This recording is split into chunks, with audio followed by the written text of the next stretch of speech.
Wherever you are in the world, welcome to another edition of Jerry's Take on China, and I'm Jerry.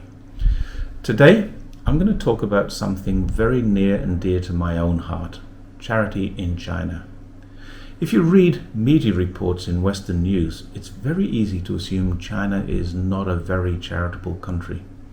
Yet there is a very active and vibrant charity environment, which is not always seen or noticed. There have been two major changes in China's charity landscape in recent years. The first one was in 2008, when the province of Sichuan experienced one of the worst earthquakes in modern history. Wenchuan County, in an autonomous prefecture, was devastated by an earthquake. The country rallied round to make donations, provide volunteer services, and massive blood donation drives. And this spirit continued through other natural disasters, such as in 2021, floods through much of central China, and the recent forest fires in Chongqing. So China, which was not previously known for its generosity, suddenly became world-renowned for helping people in need. And this national characteristic has now been extended internationally with aid to other places: Afghanistan, Pakistan, Cuba, many African and South American nations which are suffering as a result of various disasters.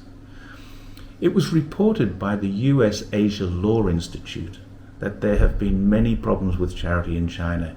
In one case, certainly not an isolated case, the infamous Gourmet May promoted a lavish lifestyle online. This lifestyle was based on illegal gambling and landed her in prison, but not before she had claimed a relationship to the Red Cross, which caused many people to question, where did her riches come from? Despite the fact that she later admitted this was untrue, the Red Cross suffered severe repercussions. And that was partly because, even though they quite rightly denied any relation to Gore, their reporting procedures lacked sufficient transparency. China's charity environment was beset with other problems, including fake charities, charities with names that appeared to be related to well-known organizations, and missing funds. These were all widely reported in Chinese media whenever they came to light, and then amplified by Western media. It was obvious that, at a national level, something needed to be done to prevent reoccurrences, and that was the second major change in China's charity landscape. In 2016, the National People Congress implemented the charity law. Prior to this, though, in September 2015, China's Tencent launched a different, new, innovative method of raising funds for charitable works with something called the 99 Giving Day Festival, which over a 3-day period around September the 9th raised almost 130 million RMB. This created a completely new environment for charity in China. It was transparent. People could see where their money was going. It was a collaboration between leading organizations, some of which are global, and charities brought together by Tencent on their one platform. The simplicity is that donors can read about their preferred charities. They can make donations to as many as they like, and not just during the 99 Giving Day, but throughout the year. They can get updates without ever leaving the app. And what's even better, as far as donors are concerned, is that during the 99 Giving Day festival, Tencent matches many of their donations. In 2021, they donated 600 million RMB. Unlike many international organizations such as globalgiving.org, which are set up to provide similar service but charge a processing fee of 3%, and then an administrative fee of between 3 and 12%, or NGOs like Amnesty International, which receives a large proportion of its funding from anonymous organizations, and then organizations like George Soros's Open Source Foundation, which gave £631,000. The top 5 executives of this organization received a combined salary in excess of £600,000. Tencent charges no fees for joining, no fees for processing donations, no fees for administration, and no fees for the salary of its employees. Now, registering a charity in China is not as simple as some other countries. For people wishing to set up a charity in the US, UK, many other countries, the instructions are very easily found online. Most places allow charitable collections for a wide range of public services, including welfare, health, and education, But there are also charities that are set up as human rights defenders, which, while admirable in places where human rights are violated, are often believed to work hand in hand with some governments and political powers to destabilize regions where human rights are not being violated, but where some politicians would like others to believe that they are. Given the number of NGOs which receive funds from some of these dubious sources, or are even offshoots of things like the National Endowment for Democracy, it's hardly a surprise that China would wish to carefully control NGOs. So because registration is difficult, fundraisers in China need to align themselves with government-recognized and registered charities. I've done this myself. But this is where Tencent's 99 Giving Day differs from other social media platforms, such as Facebook or crowdfunding platforms like GoFundMe.com. Donations there can be sought for long-term projects or isolated incidents which require funding. On this platform, Tencent's NPOs, non-profit or NGOs, register with Tencent charities. And once that's successful, advertising and promotion through Tencent's platform is completely free. Organizers can develop brands, they can set up projects for long-term donations, they can open stores to sell and distribute goods while spreading the word through social media side of the app into groups. The groups can then cascade through different networks to widen exposure and awareness. And all this is without leaving the WeChat or Weixin app. Donors can swipe through, choose their preferred charity or charities, and make as many donations through their WeChat wallet.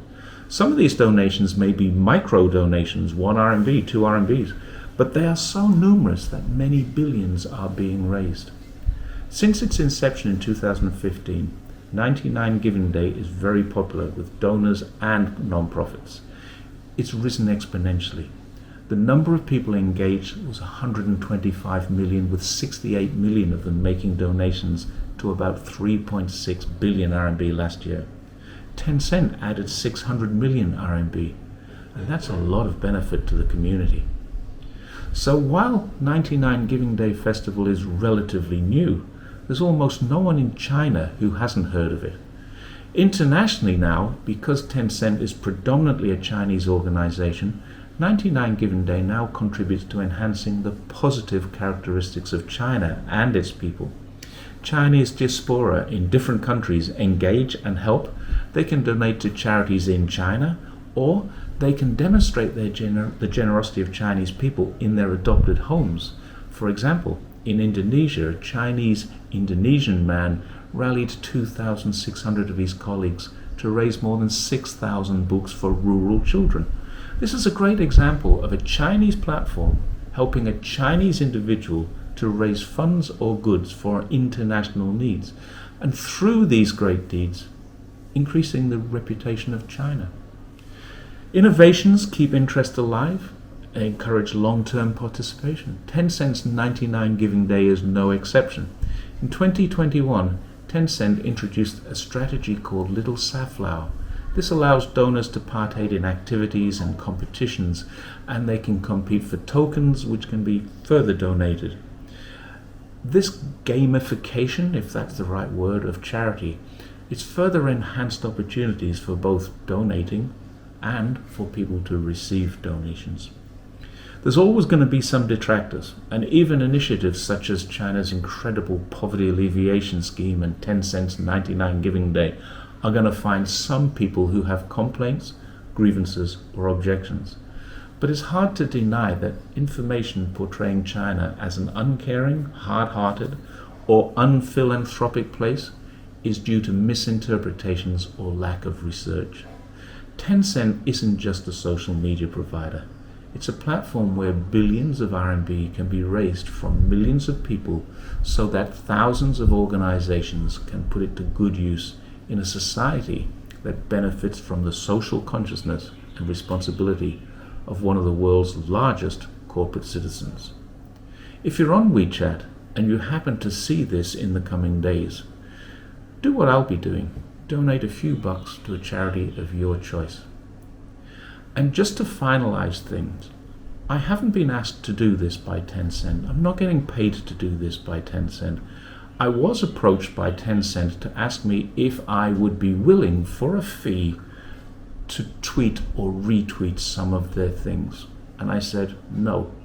If you put something on Twitter and I approve of it, I will retweet it, but you don't need to pay me for doing that. And that's how I feel about this. I get accused quite frequently of being paid to promote China, paid to promote the CCP or the CPC, which is the correct name. But the fact is, I'm doing this because this is good for everyone. It's good for China. It's good for the world. As China gets richer, the world gets richer too. And that's the reason. Thanks once again for watching Jerry's Take on China. See you next time.